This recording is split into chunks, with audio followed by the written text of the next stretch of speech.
Common problem with these 107 SLs is water leaking into the front footwell. Have you got any water leaking into your front footwell? No, because that one's all been repaired. But if you have a look at this car here, this is our next project that we're going to start. A common problem and rust area with these cars, this is a left-hand drive car, is the battery tray area. And what happens is you get water leaking into this area and rusting through, especially if your drain holes are blocked. So let me just show you something. Okay, let's just watch and see what happens if I pour this water. Now, this car has had substantial repairs on it, but I have to say they haven't been done properly. You'll see why when I pour this water up here. Just have a look and see where that water goes. Okay. That water, you can see, is just going to sit in that area. See how it's pooling down here? There should be a drain hole just here which is blocked on this car, and exactly the same problem that we've got with our silver car would happen to this car if we left it like that. So on the surface this all looks good.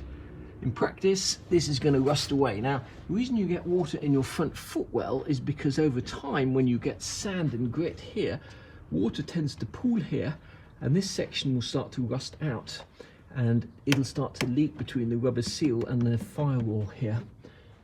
And here is a clear shot of another left-hand drive 280 SL, and shows you what happens if you let these areas here get full of crud and you let water start congregating. Over time you'll rust this area away, you'll rust this area away, eventually you'll get water in the front footwell down there, you'll rust that area away, you'll rust the sills away, all because of some blocked drain holes on this car.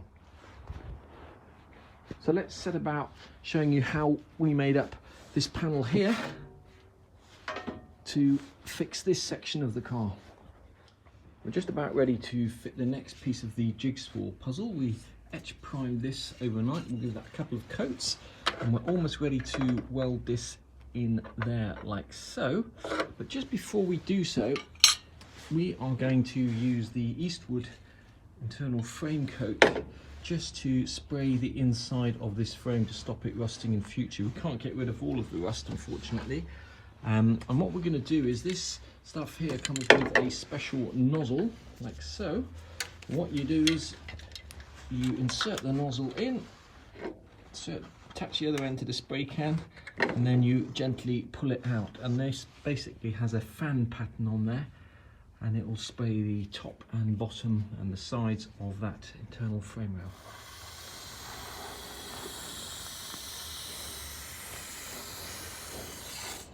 Finished using it, what you're supposed to do is just spray some paint thinners through that tube, but we don't have any, so we're just attaching the tube to the end of an air duster which you can pick up from Wilko's or any supermarket, and that just cleans out the nozzles and makes sure they're not blocked for the next time you need it. What I should have done is masked off the areas that I'm about to weld on, because now I'm going to have to just sand that paint off, but it's easy with hindsight.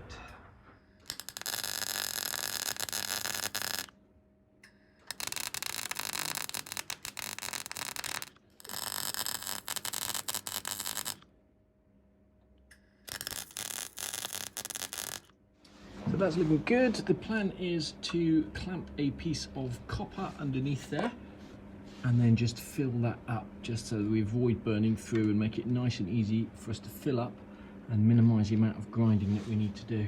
Just cut a section off a spare bit of copper pipe and clamped it under there, and we're just going to try and fill that gap with weld.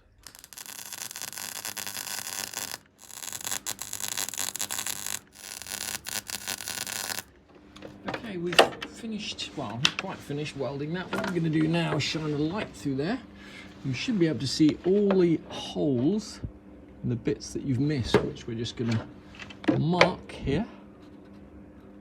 Like so. A little bit up there as well. This jigsaw puzzle is slowly but surely beginning to take shape. We're just going to have to grind these welds off, which I'll do off camera.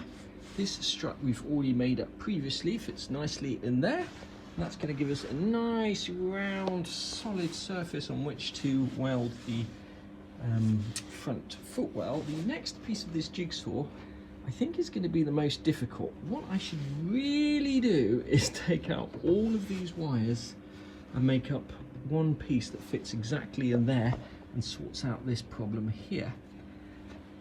However, that's quite a job and an effort because, well, I won't go into why. So I'm going to try and do this next piece of the jigsaw without taking out the wires. I may live to regret it, but it'll be so much easier if I can do that. So this is my plan. I'm going to make this section here out of metal first and see, if it actually works. And if it does work, I may consider making this entire section out of one piece.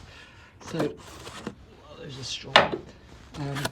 We are just going to cut off out this shape here from metal, make that bend using a piece of scaffolding pipe, make a cut down there and see how we get on.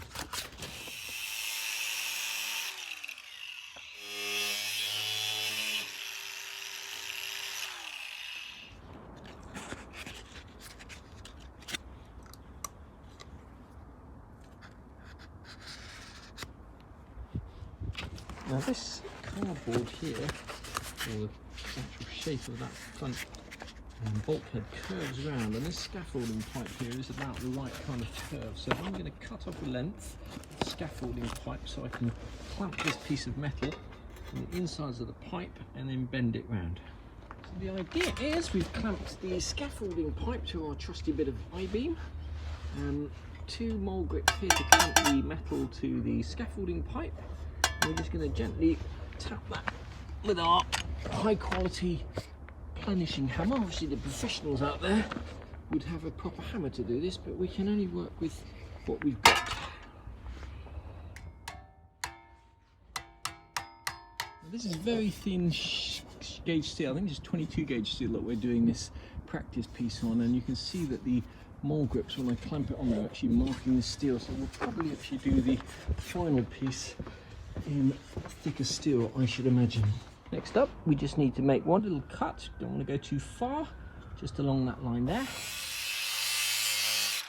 So what's going to happen now is we are going to bend this in half, but before we do so, we're going to bend this corner up because that's got to kind of fold in like that.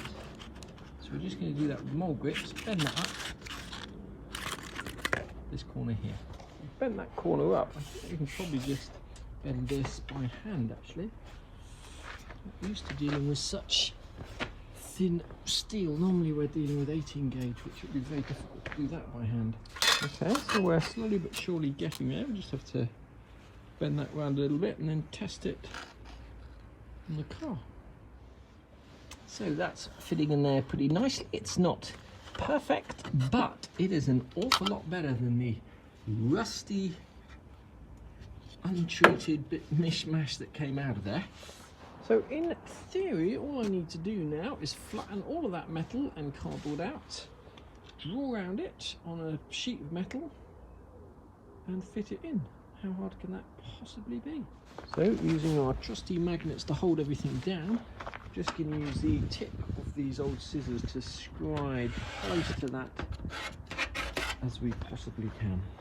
Actually keeping the template on and cutting around the template to get the most accurate cut and keeping all those magnets on there so there's no chance of any movement.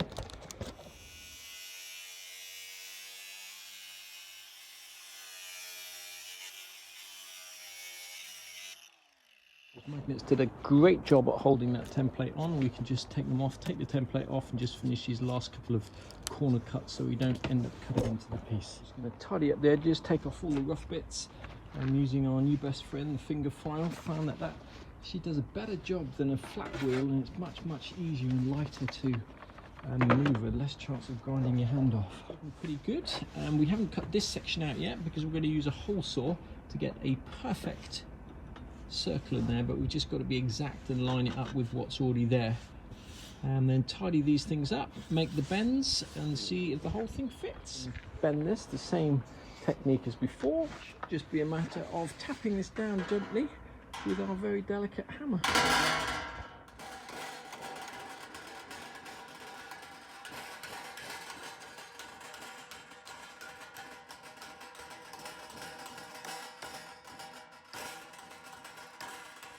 Okay, this is probably the trickiest bit here, to make a completely straight bend. If we muck this up, we muck the whole piece up.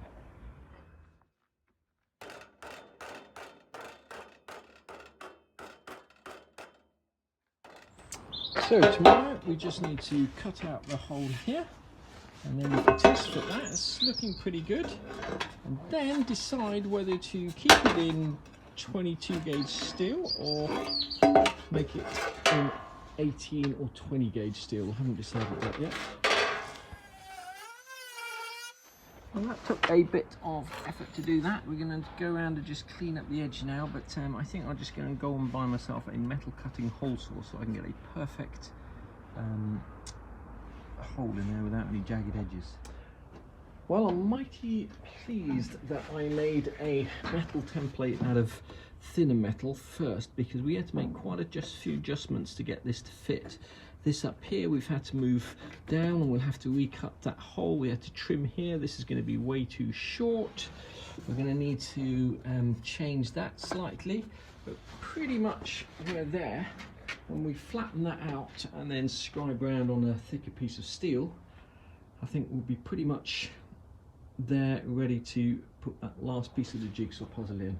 So I'm going to leave the video here, and the next video is just going to be hopefully fitting that piece, fitting that piece, fitting that piece, maybe even putting the wing back together, connecting the brakes back up, and testing this. If you're lucky to live in the United States, you can get the Eastwood internal frame coat for just $19.